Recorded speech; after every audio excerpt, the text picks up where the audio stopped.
Kembali di seri belajar pemrograman web yang membahas mengenai MySQL. Di video ini kita akan belajar bagaimana membuat database dengan menggunakan PHP MyAdmin. Ini adalah daftar tabel yang akan kita buat. Yang pertama kita akan membuat tabel siswa. Yang kedua kemudian tabel orang tua siswa. Yang ketiga adalah nilai siswa dan yang keempat tabel mata pelajaran.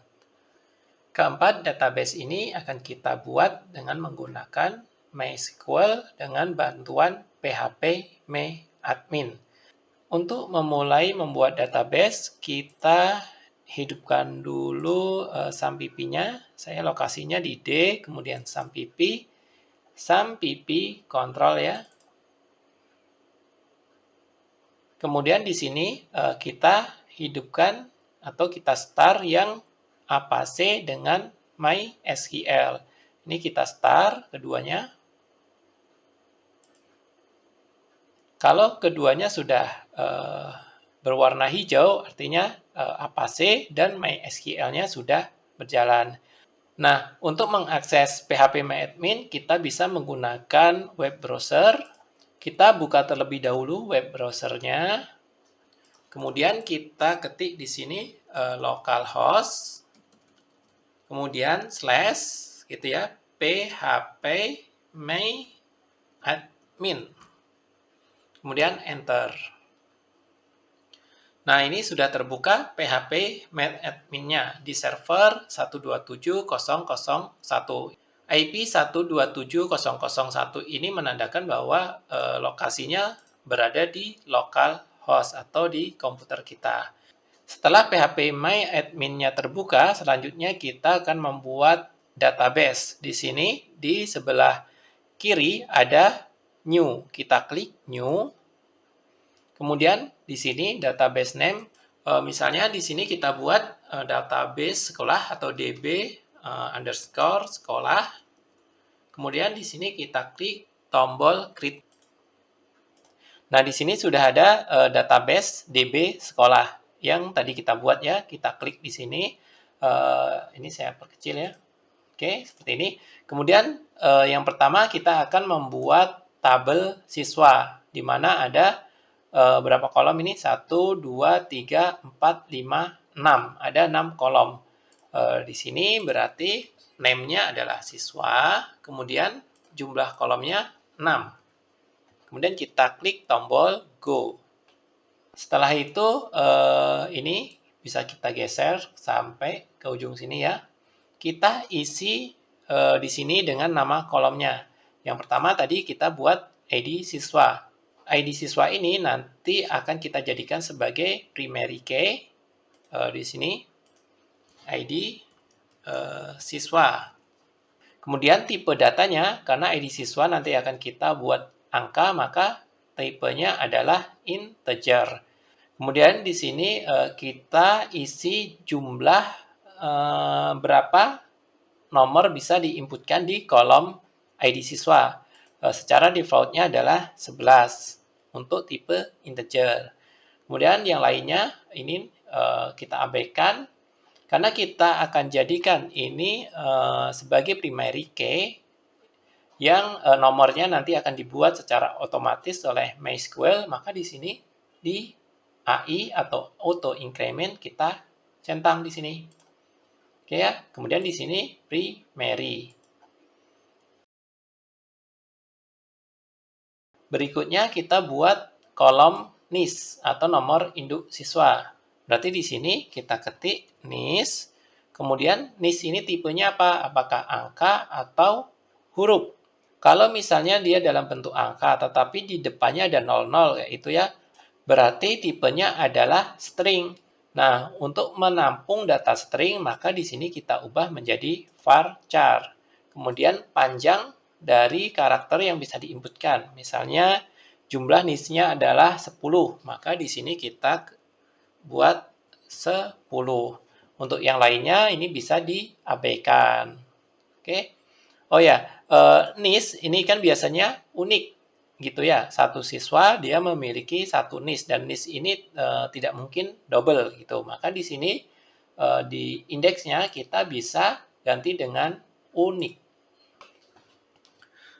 Di sini bisa kita ketik NIS, kemudian go. Oke, seperti ini ya, unik. Selanjutnya kita akan buat nama. Oke, nama. Tipe datanya apa? Tipe datanya string, berarti varchar. Varchar ini bisa menampung data string sampai dengan jumlah sekitar 225 karakter, gitu ya. Panjangnya kita isi misalnya 50 karakter. Oke, yang lainnya bisa kita abaikan. Kemudian selanjutnya kita akan buat tempat lahir, nama, kemudian di sini tempat lahir, tempat underscore lahir. Nah, tipenya berarti masih varchar. Berapa misalnya 30 karakter maksimal gitu ya. Setelah itu tanggal lahir. Berarti di sini tanggal underscore lahir. Kemudian karena ini tipenya adalah tanggal, maka di sini kita pilih yang date. Untuk panjangnya bisa kita kosongkan karena date ini kan tetap ya. Berarti dia biasanya tahun, bulan, baru hari. Oke, yang terakhir tahun masuk. Tahun masuk di sini tahun masuk gitu ya. Berarti tipenya adalah integer, nomor. Kemudian untuk panjang karakternya tahun adalah 4 gitu ya. Setelah ini diisi, selanjutnya kita save di sini. Save. Kita tunggu. Nah, ini di sini DB sekolah, kemudian sudah ada tabel siswa. Ini dia ID siswa, NIS, nama, tempat lahir, tanggal lahir, dan tahun masuk. Oke, selesai yang tabel 1. Selanjutnya kita akan buat tabel orang tua siswa. Di sini ada new ya, kita klik. Kemudian sama seperti tadi, table name-nya adalah di atas nama apa tadi? Orang tua siswa ya. Orang underscore tua, orang tua siswa. Kemudian yang pertama adalah ID orang tua siswa. Di sini ID orang tua underscore siswa. Tipenya integer, kemudian panjangnya 11. Karena ini adalah primary key, di sini kita klik yang primary, kemudian ini kita go saja. Yang di sini kemudian kita conteng auto increment-nya. Oke, berikutnya ID siswa, ID siswa gitu ya, ID underscore siswa. Di sini integer, kemudian panjangnya tadi berapa? Kita samakan dengan yang di sini tadi, yaitu 11. Untuk yang lainnya kita bisa abaikan. Yang selanjutnya kita buat nama ayah gitu ya, nama ayah di sini. Nama underscore ayah, berarti tipe datanya adalah varchar, di sini 50 misalnya. Kemudian alamat ayah, sini ya alamat ayah. Nah, kalau misalnya alamat ayah ini kan nanti karakternya panjang gitu ya. Sedangkan untuk varchar dia bisa menampung data sampai 255. Kalau misalnya nanti lebih dari 225, maka kita gunakan tipenya teks. Di sini kita cari yang teks. Nah, di sini teks. Atau bisa juga menggunakan tinai teks gitu ya. Di sini karena ini tidak terlalu panjang alamat. Oke, yang berikutnya adalah nama ibu dan alamat ibu. Ini kita tambahkan dulu kolomnya. Di sini add ya, add 2 kolom, kemudian go. Nah, ini kemudian nama underscore ibu, tipenya adalah varchar, panjangnya 50. Kemudian alamat ibu. Di sini tipenya kita samakan dengan yang alamat ayah tadi, yaitu T9 text. Oke. Setelah itu kita lanjut save. Nah, ini sudah berarti ada 2, orang tua siswa dan siswa. Untuk yang lainnya sama cara membuatnya, yaitu nilai siswa, kemudian mata pelajaran. Di sini kita klik yang tombol new, kemudian namanya adalah nilai underscore siswa. Itu ya, di sini ID nilai siswa, ID nilai siswa, underscore siswa, tipenya integer, panjangnya 11, kemudian primary dan auto, ini go, di sini auto increment. Kemudian ID siswa, ini ID underscore siswa, tipenya integer, kemudian panjangnya 11. Yang lainnya ID mata pelajaran gitu ya. ID underscore mata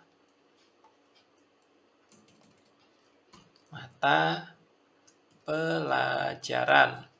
Berarti tipenya adalah integer juga, kemudian panjangnya 11. Kemudian nilai dan status.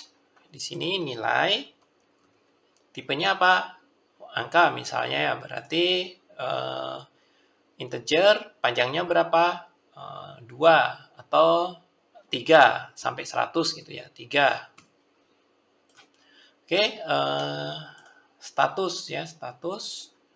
Di sini kita tambahkan satu kolom status.